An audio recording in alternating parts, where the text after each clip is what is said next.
Dhe 4 kombëtar të futbollit ton mes kampionëve në fuqi të Skënderbeut dhe skuadrës më tepër trofe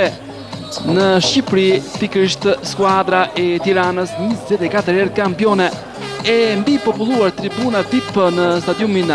Skënderbeut të Korçës, në cilin është rikthyer edhe ish presidenti i kësaj skuadre Agim Zeqo, por edhe tjerë personalitetet e larta të qytetit të Korçës, por edhe të ardhur nga kryeqyteti. Një atmosferë mjaft e ndezur këtu në stadiumin Skënderbeut, pavarësisht faktit që luhet në nëreshje shiu, në temperatura të ulta dhe ku interesimi i tifozërisë është në shkallën më të lartë të pritshme, dhe shikoni dekorin që kanë krijuar, befasojnë tifozët e Skënderbeut. Me këtë dekor mendohet që të jenë afro 5000 tifozë sot në stadiumin Skënderbeut, pothuajse në kapacitetin maksimal të këtij stadiumi, dhe afërsisht të tilla, afërsisht i tillë është dhe numri i biletave të shitura për këtë ndeshje, që përkthyer do të thotë një e ardhur e konsiderueshme për arkën e klubit të futbollit Skënderbeut, duke qenë se të ardhurat nga biletat janë një burim i rëndësishëm për skuadrën korçare për të qëndruar në nivele të larta në futbollin ton, pa harruar mbështetjen që i japin drejtuesit e kësaj skuadre, pam në plan të parë Agim Zeqon, por dhe presidentin aktual Ardian Taken.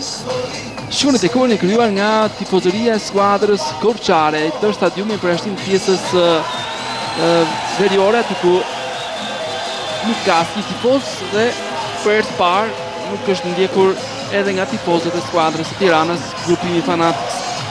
nuk e kanë ndjekur skuadrën në këtë ndeshje. Është momenti kur futbollistët e dy skuadras bresin në tapetin e brerëve, do të njohim me shpejtësi informacionet e të dy ekipeve. Kampionët e Skënderbeut luajnë me portierin Shej, në mbrojtje Brapi, Pici, Pozdenović, Arapi, në mesfush Tomić, Lilaj, Shkëmbi dhe Orelisi. Pejç dhe Plaku janë në vijën e parë të sulmit. Në këtë ndeshje gjykohet nga kryesori Emirion Sino, do të jetë ndihmuar nga asistentët Gernand Qirici, Orgest Grabova, Blendi Breshanaj është gjyqtari i katërt. Për të kaluar në formacionin e skuadrës së Tiranës, me portierin Lika, Pashaj, Pisha, Dushko Amataj janë të vendosur në mbrojtje, Taku Muçollari, Kalabeci në mesfush, Morina, Kilman Lika dhe Çota. 4-3-3 është zgjedhja e bërë nga ana e trajnerit